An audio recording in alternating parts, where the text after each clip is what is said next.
It's another early morning. It's now 20 to 6.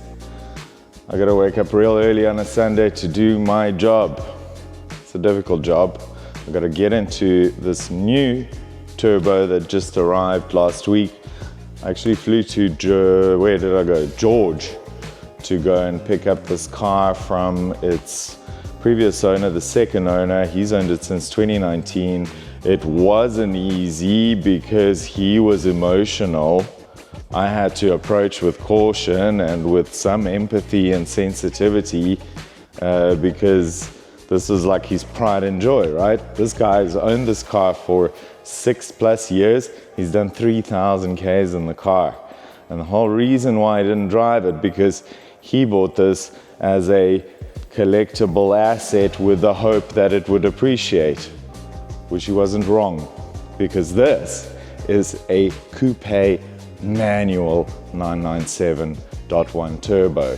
So that's like all the things you would want from a 997.1.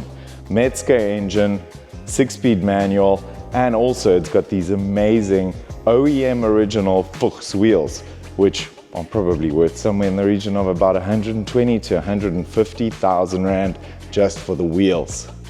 So yeah, good for him, right? But I'm certainly gonna go and give it a proper rip on what is one of my favorite roads in the world, Clarence Drive. Might be a little bit sort of less enthusiastic because we do have like 10-year-old tires on it.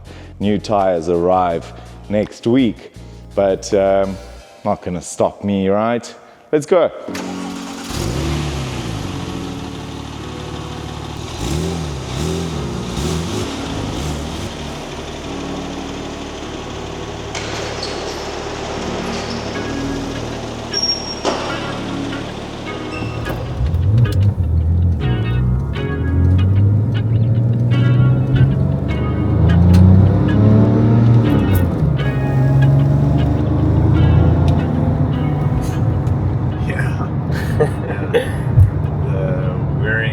Turbo sounds are nice. In the convertible, you can hear it real loud. The roof down. The two cars are very different. We drove the convertible for the last video when we went to the Spoon meet, or the Honda Top 50, and that car is awesome. Tiptronic gearbox and all, that is the right spec. Why would you want a convertible with a manual? That's my view anyway. It's got mad power, and actually the convertible car is quicker 0 to 100 by 0.2 seconds. That's the Tiptronic, not the PDK. The Tiptronic, the one that's like, oh no, oh it's a tip. Yeah, it's a tip. That thing is so nice to drive. This though, this is driver spec. Coupe, manual, very cool. Gearbox is nice and notchy. I drove this car all the way back from George, and there was a part of the trip when I just kind of caught a really nice rhythm and put my phone away into like this little side pocket, closed it. I didn't have to listen to it ring, and for probably about an hour I was like in the zone.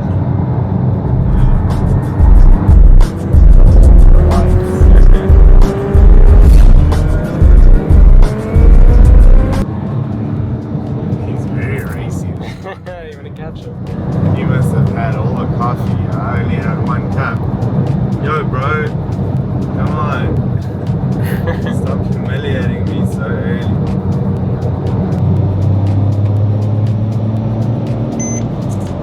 Right, so that beeping sound is something that it does the whole time, because like many of these 911s, in fact all, not many, all of them, will have a failure of the rear active wing. It's a hydraulic system, it's overcomplicated, and it only lasts like 3 to 5 years. that's just the way that they developed it. So we have to sort it out on this car, because every time the car goes over 120 kilometers an hour, it beeps with a fault on the display which can't be cleared, saying failure spoiler control. It obviously does that in a German accent, so it's like, failure spoiler control. Move, come on, let me through. Let me through. Don't make me overtake you on the left-hand side. Don't do this. It's all yours, champion. Get it. Jump on the grenade. Oh, you pussy.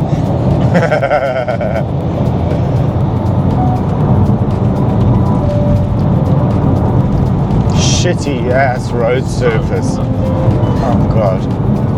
I pay way too much taxes to accept this kind of road. We're like the second car here. Okay. Everybody's sleeping. This is likely like the last run for the season until next spring. So we're gonna try and make it count. Oh fuck, I didn't know that this was a Porsche run. Oh no, I have a Porsche. Oh, for fuck's sake, Dave's here. Dave's sitting bitch. Bro, why'd you bring your girlfriend? Not too poor. Hey? Shut up, Dave. Why you so red, Guaro? Walk like this. Why so red? Are you my boy? Lekker, bro. Good to see you. What's up, bro? You good? Yeah, lekker. Are you?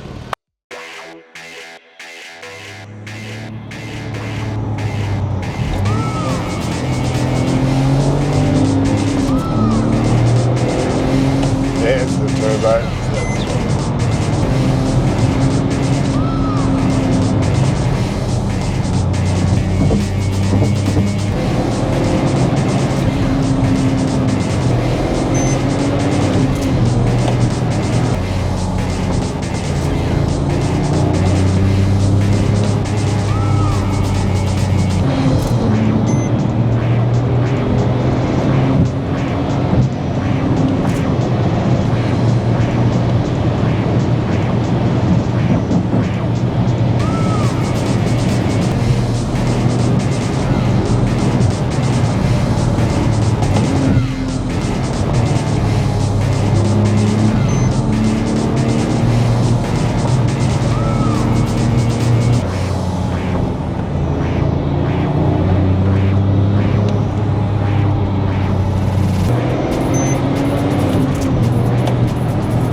The car feels good, but the car feels like it hasn't been driven in a while. Like you can feel like it's like I'm asking it to push performance. It's a sitter, it's done 3,000 Ks in the last 6 years. So I'm there, I feel the car, but I also have to be conscious of certain things where it's just not quite ready to be pushed to certain limits. Other than that, it's mega good. I really, really like this thing. I understand why the market really thinks these cars are sought after, and yeah, I think we're definitely going to do well with the sale because it is such a rare commodity. So yeah, maybe once I've driven it a bit more, it'll be better. It certainly needs a good drive, so we're doing the car a favor.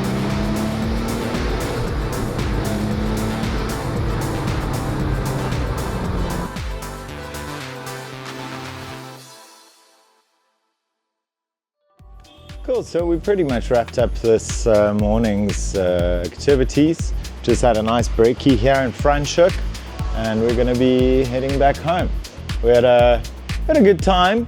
We did have to abandon the group of people that was doing the run in favor of our YouTube efforts, so I hope this video gets thousands and thousands of likes. And it was fun. The Turbo is an exciting car. It obviously needs a little bit of recon and a little bit more of me behind the wheel to really get to know it properly. But when that turbo pulls up, it's incredible how the power just punches you back into the seat.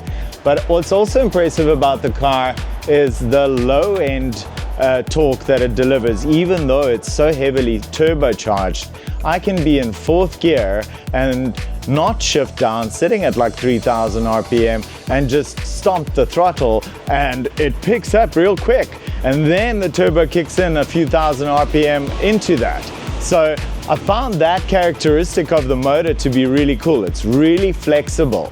It's very like the power is available to you, even if you're not shifting all the time to try and get into some sort of a power band. So impressive in that way, definitely. And other than that, it feels wonderful. It corners amazing. I've tried pushing some limits in terms of cornering today, but not too much, considering we've got 10-year-old tires and a car that hasn't really been driving for the last 6 years. So yeah, a fun day out. We had fun. We're gonna go home now and have the rest of our Sunday with our families. Cheers.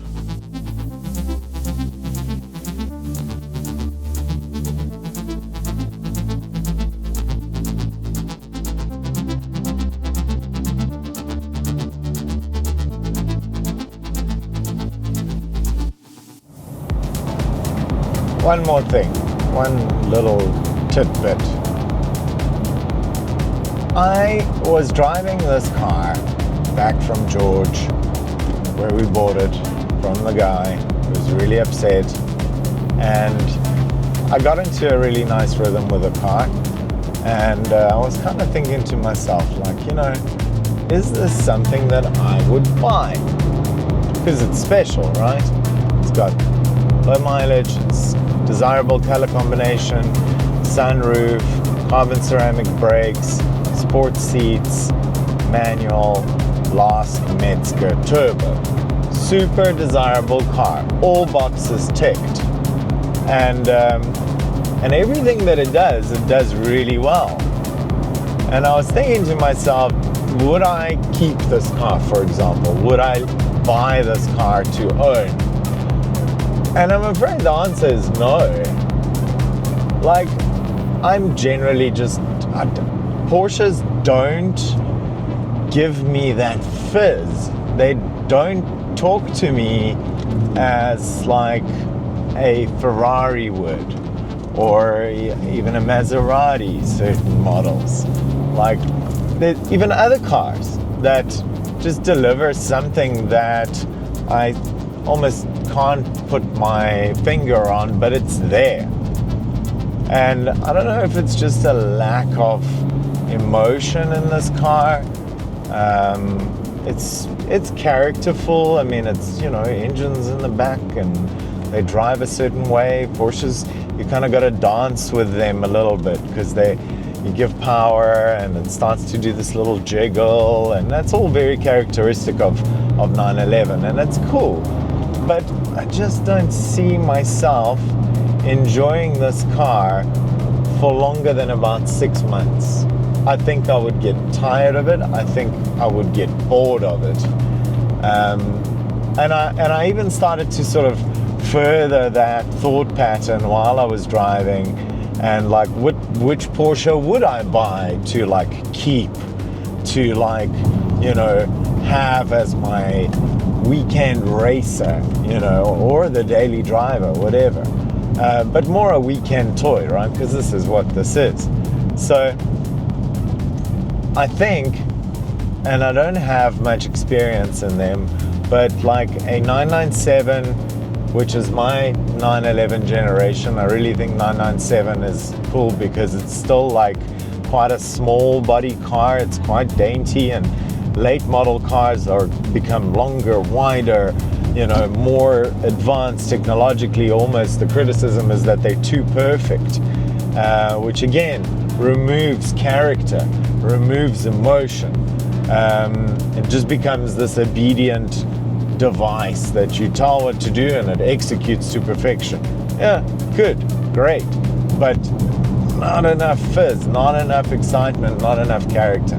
So which one would I have? It would be a 997 generation, and I think GT3, 997 GT3 with a manual gearbox. It's a very different car to what this is, and like I would have one that's like quite like mileagey. I would want a 911 GT3 that would be like littered in stone chips and like scuffed up and ratty, and just be this like road warrior.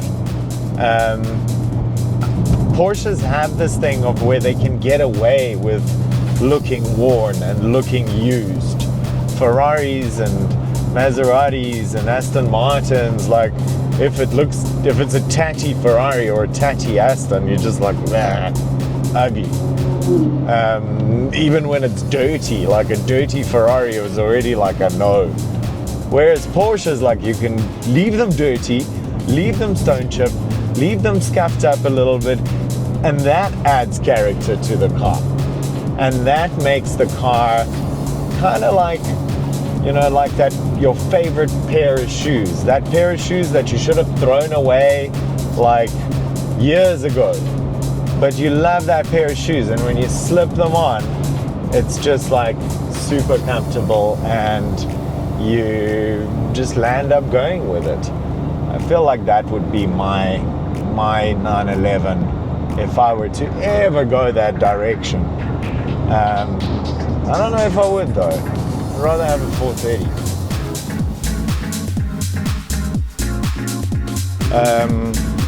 Yeah, fuck this. Because we're too busy fucking around with cameras and mounts. Can't do that with you in the car, Morgan. I'm annoyed. So anyway, fuck this shit.